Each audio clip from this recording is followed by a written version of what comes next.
Thank you, sir, for giving me this opportunity to speak on supplementary demand of grant, second batch of 24-25 demands for excess grants of 2021 and discussion on budget of Manipur.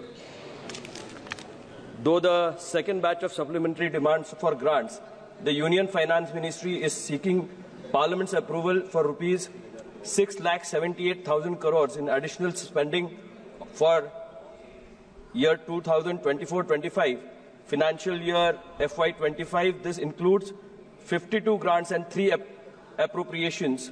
Of this net cash outgo, the actual additional spending requiring fresh funding amount of rupees 51,462 crores, while the rest is being offset by the savings and enhanced receipts across various ministries. The latest allocation includes defense pensions of rupees 8,476 crores, communication rupees 10,910 crores, finance rupees 13,433 crores, and agricultural schemes rupees 6,400 crores. Meanwhile, rupees 2,185 crores have been embarked for the PM Kisan, along with rupees 1,604 crore for the grants and aids under this scheme. Sir, the demands on grants, I would like to bring to notice of the House that the government has been working for the welfare of the people of country at large. The agriculture reforms, empowerment of farmers and strong value chain have been made this possible. Now we have to reach a bigger target by making full use of the agricultural potential of the country. In the direction we have announced PM Dhanya Krishi Yojana, who aftershocks will be measured till the very end of the rural India. विपक्ष वालों की sir आदत है कि हर एक government की योजना की आलोचना करना, लेकिन ये गवर्नमेंट ऐसी है जिसने हमेशा ही देश के आम नागरिक को मद्देनजर रखते हुए योजनाओं का प्रावधान किया और हर एक क्षेत्र में एक नई ऊंचाई प्राप्त करने का विक्रम प्रधानमंत्री नरेंद्र मोदी जी के नेतृत्व में कुशलता से इस देश में आज चल रहा है। लेकिन आलोचनाओं के बीच शायद विपक्ष ये भूल रहा है कि आज देश नीतियों की बात कर रहा है। पहले देश सिर्फ स्कैम्स की बात करता था। इनके नेतृत्व में जब सरकार थी तो हमेशा ही स्कैम्स की बात हुआ करती थी, उन्होंने किए हुए घोटालों की बात हुआ करती थी। आज देश में नीतियों की बात चल रही है और जब नीतियां बनती है तो उसके लिए कारगर तरीके से काम करने वाली यंत्रणा महाराष्ट्र हो या देश के अन्य विभागों में हो, पर्याप्त माध्यम से शुरू करने का काम ये करते हैं। और मैं ये अपने माध्यम से ये कहना चाहूंगा कि कल विपक्ष के नेता ने ईवीएम पे फिर सवाल उठाने की कोशिश की।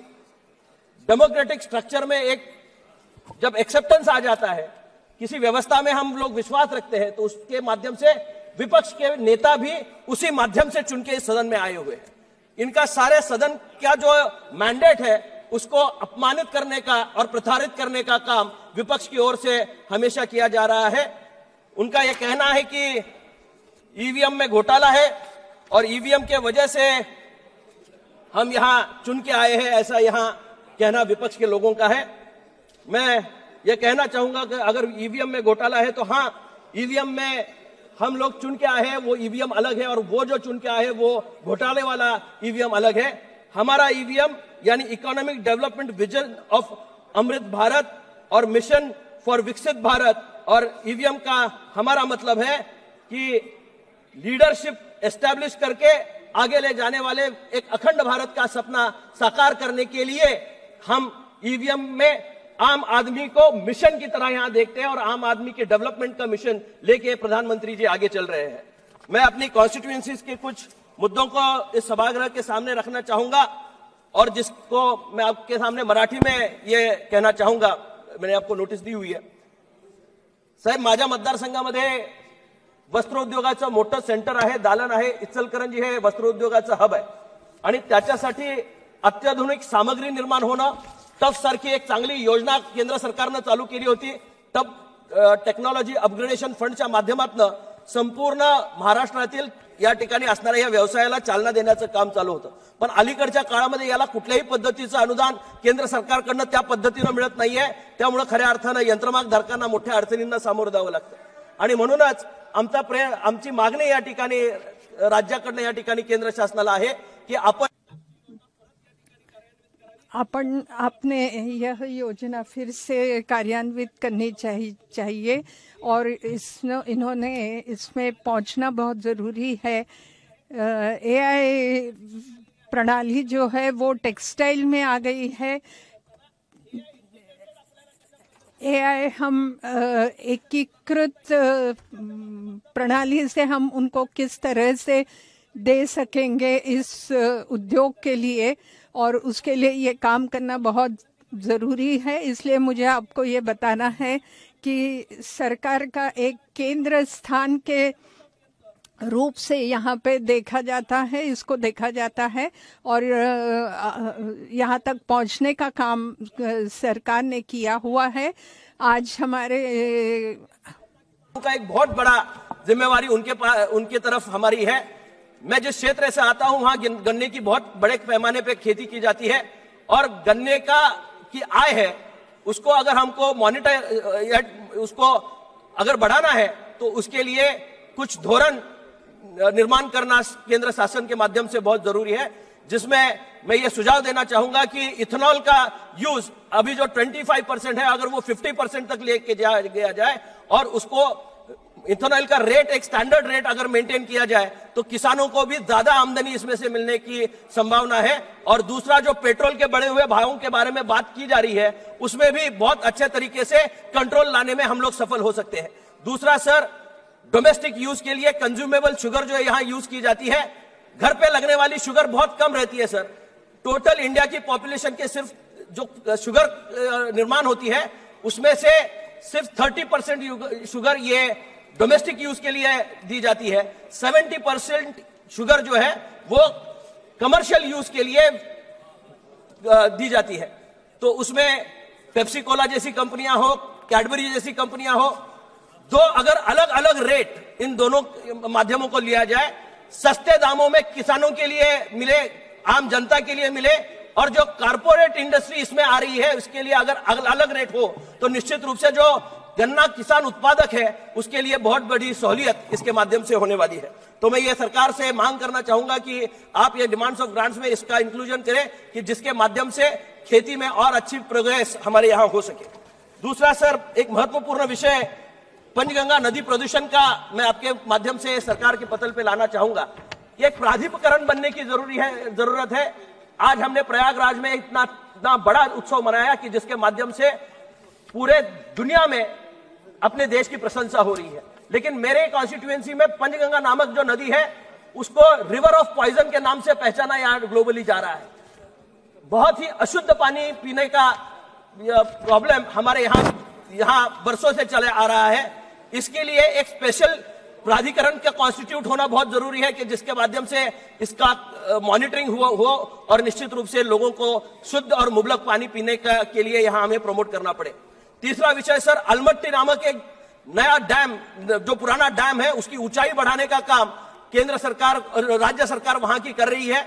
मैं केंद्र सरकार को इस मामले में इंटरवीन करने की विनती करता हूं, क्योंकि इससे आंध्र हो, कर्नाटक हो और महाराष्ट्र के बहुत सारे बाढ़ पीड़ित इलाकों को बहुत बड़ा नुकसान यहां भुगतना पड़ता है. और मेरे कॉन्स्टिट्यूएंसी में हर साल बाढ़ की स्थिति निर्माण हो जाती है और उसका सर्वे होने की बहुत ज्यादा जरूरत है.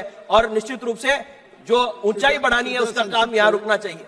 मैं सम्मानीय सदस्यों के माध्यम से आपके सामने रखना चाहूंगा कि EPS 95 नामक जो पेंशन यहां करने की घोषणा की गई, मैंने पिछली बार भी सदन में जब लास्ट टर्म में आया था तब भी इसकी सूचना केंद्र सरकार को करी थी और तब हम इसको पॉजिटिवली रिव्यू कर रहे हैं ऐसा मुझे जवाब मिला था. लेकिन सर, आज तक उन बेचारों पेंशनर को आज तक वो आस लगाए बैठे कि यही सरकार हमें न्याय, उनकी ये मनीषा है कि आदरणीय प्रधानमंत्री मोदी जी के नेतृत्व में उनकी पेंशन बढ़ेगी. इस मान्यता के साथ वो हमेशा आंदोलन करते रहते हैं. मैं आपसे ये गुहार लगाना चाहता हूं उन सारे लोगों के ओर से कि सर, बहुत दिनों से ये पेंडिंग इशू है, केंद्र सरकार इसमें अपना ये संज्ञान लाए और निश्चित रूप से इसमें अच्छा काम होने की जरूरत है। सर, एक 2 ही मिनट में मैं अपना, मेरा पार्टी का टाइम है सर, मैं 2 ही मिनट में अपना कंक्लूड करता हूं। पार्टी का टाइम हो गया सर, 2 ही मिनट में अपना कंक्लूड करता हूं। सर, कोल्हापुर दक्षिण काशी के नाम से जाना जाता है, टूरिज्म का एक बड़ा हब है, किलों का भी गढ़ माना जाता है और करवीर निवासिनी महालक्ष्मी जी का मंदिर भी वहां पे है। तिरुपति जाते वक्त लाखों भाविक कोल्हापुर होते हुए जाते हैं। एक टूरिज्म सर्किट यहां बनने की जरूरत है और उसके लिए सेंट्रल गवर्नमेंट की ओर से एक विशेष पैकेज की जरूरत है। आईटी एक अच्छा सेक्टर जो महाराष्ट्र में बढ़ रहा है, कोल्हापुर से बहुत सारे बच्चे आईटी सेक्टर में काम करते हैं, उनके लिए भी एक आईटी पार्क अगर कोल्हापुर में बन पाए तो निश्चित रूप से उसका फायदा आने वाले समय में नव युवाओं को होगा और निश्चित रूप से एक अच्छी व्यवस्था उसके माध्यम से चलती रहेगी।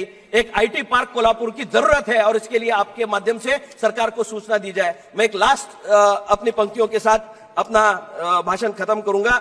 सर, जो हमारे यहां गडकरी साहब आए थे, उन्होंने ड्राईपोर्ट की घोषणा की थी। जमीन भी हमारे यहां उपलब्ध करने का काम नीचे चल रहा है। देश में अच्छे अच्छे उपक्रम चल रहे हैं, उसमें से एक ड्राईपोर्ट का उपक्रम है और लॉजिस्टिक्स के लिए अच्छा सांगली हो, कोल्हापुर हो, आजू बाजू के इलाकों के लिए एक मध्यवर्ती ठिकान कोल्हापुर का है, जिसके माध्यम से इन सारे लोगों को एक इकोनॉमिक कॉरिडोर का दर्जा मिल जाएगा और इंपोर्ट एक्सपोर्ट के लिए एक बड़ी संधि इससे उपलब्ध हो जाएगी। मैं आपके माध्यम से गवर्नमेंट से एक गुहार लगाता हूं कि उन्होंने जो घोषणा की है उसकी पूर्तता आने वाले समय में करें और इन्हीं शब्दों के साथ मैं अपने भाषण को विराम देता हूं। जय हिंद, जय महाराष्ट्र। बाळ, फ्रीज मधून श्रीखंड काढ ना। आम्ही पूर्वी घरीच बनवायचो श्रीखंड, त्याची चवच वेगळी होती। आता काय सगळं रेडीमेड। आजी, हे श्रीखंड खाऊन बघ। आज तुझ्या आईनं घरीच बनवलं की काय?